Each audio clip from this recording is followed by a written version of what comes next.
Hi friends, இப்போ நான் கிண்டிட்டு இருக்கிறத பார்த்த உடனே அல்வாயோ கேசரியோ அப்படிலாம் நீங்கள் நினச்சிடக்கூடாது. இது நான் காலையில் உருளைக்கிழங்கு பொரிச்ச எண்ணெய் பாத்தியெல்லாம் அதுக்கு நிலமையா நான் இப்படி ஒரு நிலமையை அதுக்கு ஆக்கி வச்சுருக்கேன். அது எப்படின்னு சொல்லி பார்த்தீங்கன்னா, இந்த ஜப்பாங்காரங்க வீட்டில் அங்கே ஜப்பான் வீடியோலலாம் பார்த்தீங்கன்னா எண்ணெய் யூஸ் பண்ணி குப்பையில் போடணும்னா ஒரு பொடியை தூக்கி கலக்குனாங்கன்னா உடனே அந்த எண்ணெய் ஒரு மாதிரி அல்வா துண்டு கிடக்க மாறும்ல, அந்த பொடியை நான் கண்டுபிடிச்சி வாங்கிட்டேன். கேட்டீங்களா, இதுதான் அந்த பொடி. சரியா, நம்ம அந்த எண்ணெய்க்குள்ளே இது போட முன்னாடி அந்த சட்டியில் எண்ணெயை லைட்டாக சூடாக்கிடணும்.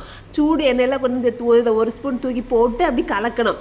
அந்த பொடி பார்க்குறதுக்கு நம்ம அடை பாயசத்துக்குள்ளே அடையை உடச்சி வச்சா எப்படி இருக்குமோ அப்படி தான் இருக்கும். ஆனால் எண்ணெயில் தூக்கி போட்டால் கரைஞ்சிரும். சரியா, அதுக்கப்புறம் இது ஆறணும். இதுக்கு ஆறுறதுக்கு நமக்கு ரொம்ப பொறுமை தேவை. அதுக்கு இந்த சங்கீத ஸ்வரங்கள்னு ஒரு பாட்டு உண்டு தெரியுமா, ஏதோ நினச்சிட்டு வருமே, அந்த பாட்டை போட்டு நம்ம இருந்தோன்னு வைங்களா, அடுத்த நாள் காலையில் கெட்டியாகும். அது வரைக்கும் எவன்கிட்ட இருக்குது பொறுமை, ஏன்ட்ட கிடையாது.